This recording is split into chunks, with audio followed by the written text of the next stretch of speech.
Hello বন্ধুরা, নমস্কার। আমার একটি নতুন ভিডিওতে তোমাদের অনেক ওয়েলকাম। তো আজকে আমি তোমাদের সাথে শেয়ার করব কিছু নেক এক্সারসাইজ। নেক এক্সারসাইজ এমন একটা এক্সারসাইজ যেটা মানুষ কিছু কারণ না হলে কখনোই করে না, সেটা হলো নেক লক। তো কোনো না কোনো কারণে আমাদের নেক লক হয়ে থাকে, যেমন দীর্ঘক্ষণ হয়তো আমরা বসে কম্পিউটারে কাজ করছি, বা কারোর স্পন্ডিলাইটিস আছে, বা কারোর ফ্রোজেন শোল্ডার আছে। তো তোমাদেরকে আজকে আমি 4টে এক্সারসাইজ বলবো। এই 4টে এক্সারসাইজ তোমরা অবশ্যই করো।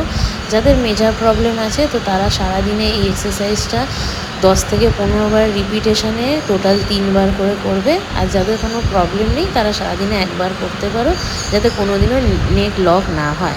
তো চলো শুরু করি 1 নম্বর এক্সারসাইজ। তো এখানে দেখো, আমি আমার সেরকম কোনো ব্যথা নেই বলে আমি আমার রেঞ্জ অনুযায়ী মাথাটাকে যতটা পারছি পেছনের দিকে নিয়ে যাচ্ছি, আবার সামনের দিকে ঝোঁকাচ্ছি। আবার দেখো পেছনের দিকে নিয়ে যাচ্ছি, তো সামনের দিকে ঝোঁকাচ্ছি। তো তোমাদের বোঝার সুবিধার্থে আমি প্রত্যেকটা এক্সারসাইজ 5টা করে রিপিটেশনে এখানে দেখিয়েছি, তো তোমাদের যাতে বুঝতে সুবিধা হয়। এবার হলো এক্সারসাইজ নাম্বার 2। এখানেও দেখো, আমি আমার মাথাটাকে সাইড টু সাইড এইভাবে নিয়ে যাচ্ছি, আবার মিডিলে পজ দিচ্ছি, আবার নিয়ে যাচ্ছি, পজ দিচ্ছি। তো তোমরা ভাবতে পারো যে আমি কেন চোখ বন্ধ করে করছি। তো নেক এক্সারসাইজ করার সময় অনেক সময় মাথা ঘুরতে পারে, তো তোমরা চেষ্টা করো চোখ বন্ধ করেই করার, কারণ যারা ইউজ টু নাও তাদের ক্ষেত্রে একটু ডিফিকাল্ট হতে পারে। তো তাই আমি চোখ বন্ধ করেই করছি। এবার আসি এক্সারসাইজ নাম্বার 3-তে।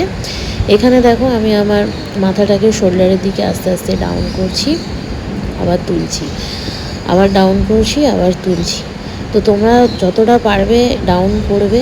আর এখানে আরেকটা জিনিস তোমাদের বলে রাখি, আমি কিন্তু শোল্ডারের কাছে অবশ্যই মাথাটাকে নিয়ে যাচ্ছি, কখনোই আমার শোল্ডারটাকে কিন্তু মাথার দিকে এইভাবে তুলছি না। অনেক ক্ষেত্রে হয় কি, অনেকে শোল্ডারটাকে মাথার দিকে তুলে নিয়ে যায়, সেটা তোমরা কখনোই করবে না।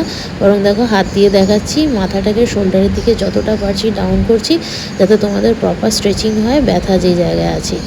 এইবার আসি এক্সারসাইজ নাম্বার 4-এ। এটাতে আরেকটা কথা বলে রাখি, এটাতে প্রচণ্ড মাথা ঘুরতে পারে। তো যদি তোমরা 10 থেকে 15টা রিপিটেশান না করো, 5 থেকে 6টা রিপিটেশানে করবে, এবং এটা হবে অবশ্যই ক্লকওয়াইজ এবং অ্যান্টি ক্লকওয়াইজ। তো দেখো, এখানে আমি একটু তাড়াহুড়ো করে ফেলেছি, কারণ ভিডিওটা নাহলে অনেকটাই বড় হয়ে যেত, তাই আমি তাড়াহুড়ো করে করেছি। তোমরা কিন্তু এই নেকটাকে খুব আস্তে আস্তে রোটেশন করবে, কারণ এই সময় অনেক ক্ষেত্রে হুড়োহুড়ি করতে গেলে খটকা লাগতে পারে। তো একদম স্লোলি করবে। আর তোমাদের যাতে বোঝাতে পারি সেক্ষেত্রে একটু লং করিনি, ভিডিওটা শর্টের মধ্যেই যতটা পেরেছি বলেছি। তো এই ছিল আমার টোটাল 4টে এক্সারসাইজ। তো তোমরা অবশ্যই করো, এবং ভিডিওটাকে যতটা পারো শেয়ার করো। আর কেমন লাগলো অবশ্যই কমেন্টসে জানিও। ভিডিওটা একটা লাইক করে দিও, আর আমাকে জানিও যে আরও কী ধরনের এক্সারসাইজ তোমরা দেখতে চাও। তো আমি অবশ্যই তোমাদের জন্য বানাবো। তো ততক্ষণের জন্য সবাই সুস্থ থেকো।